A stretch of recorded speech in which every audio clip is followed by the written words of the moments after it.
Y'all are protesting the wrong thing. Y'all's demand shouldn't be a return to what we had before. What we had before ain't shit. By the way, it's T, aka the nappy-headed jojoba. Not nappy, not jojoba, the nappy-headed jojoba. You have to say the whole thing. It's like a Tribe Called Quest. Today is a rant, let's go. In case it wasn't obvious from the thumbnail, I'm talking about these protests where people want to open up again prematurely. We're so brainwashed, people are begging to go back to work at jobs that didn't even pay fairly in the first place. Jobs that didn't treat you with dignity. Jobs that maybe had bad health insurance if you were lucky. Health insurance which is either ending or already gone because you got laid off. And in America, losing your job usually means losing your health coverage too. Great system. Y'all are protesting to put your own lives at risk as well as the lives of thousands of others. Instead of protesting to demand, a government and representatives that actually protect their constituents. Instead of maybe demanding leadership that doesn't literally place dollar values on human lives and treats us like f***ing livestock. What y'all are demanding is a return to your own exploitation and disenfranchisement.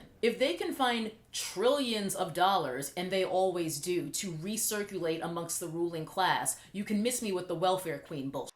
They're watching our house burn down from an Olympic-sized pool and saying, but where do you expect us to get any water though? And we keep seeing that the bullshit is 100% bipartisan. The blue team and the red team are both blatantly pro-corporate and anti-citizen, and they keep selling out us serfs again and again. When it comes to the Dems and the GOP of the last several decades, there is no difference. They are all dollarcrats. And these protests are the epitome of misdirected anger. We should not be demanding to go back to a reality where that $1,200 stimulus check represents what a person making minimum wage full-time earns in a month. If that wasn't an eye-opener for you to see the degree of class division enforcement, then I don't know what is. We should be demanding transparency and oversight in these emergency bills before the money is dispersed, not after. Demanding that these politicians stop bailing out their billionaire friends again, not to mention padding their own pockets through their shell companies. They know we have no choice but to take the $1,200, if you even got that much, of our own tax money that they were kind enough to give back to us. But for this government to present this paltry, one-off, means-tested payment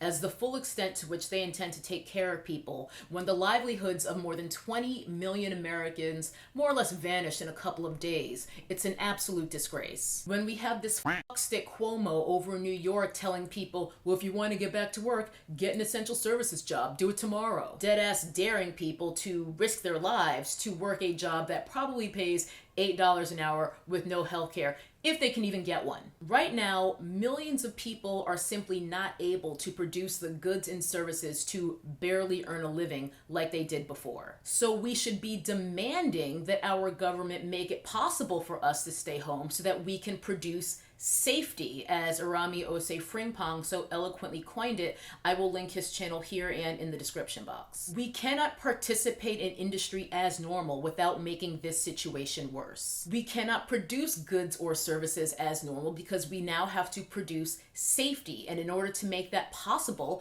people need to be compensated for the duration of the crisis.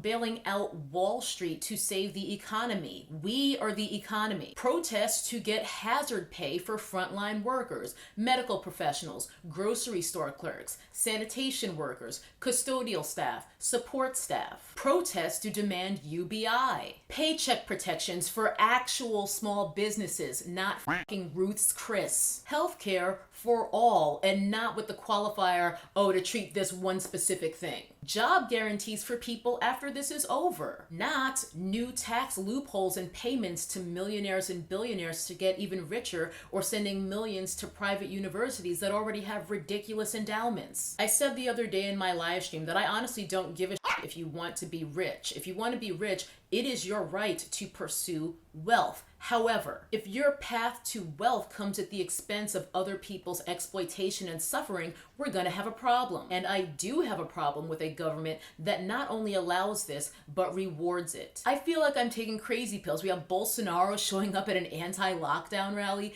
protesting with people in Brazil to open up prematurely. Like, what? Fascists like Bolsonaro and Trump are selling dreams to the same people they exploit. More people need to see that in this system that is capitalism, we are the capital. This game is rigged to keep poor people poor enough to need their shitty jobs. Takes money to make money. Remember, the odds of bootstrapping your way out of living in poverty or just being working class, those odds drop with every single generation, and that is by design. That is the entire point. I just hope that more of these people protesting start to realize that their anger is misdirected, and that is putting it lightly. The lockdown in and of itself is not the problem. It's the way our governments and our leaders are leaving the poor and working class out in the cold like they always do, making it impossible for millions of people to actually weather this storm and produce safety, instead dooming people to financial ruin while they eat ice cream that costs $12 a pint out of refrigerators that cost more than most people's cars. That is it for this one, you guys. As I've said before, we need a page 1 rewrite. We got to get these frauds out of here.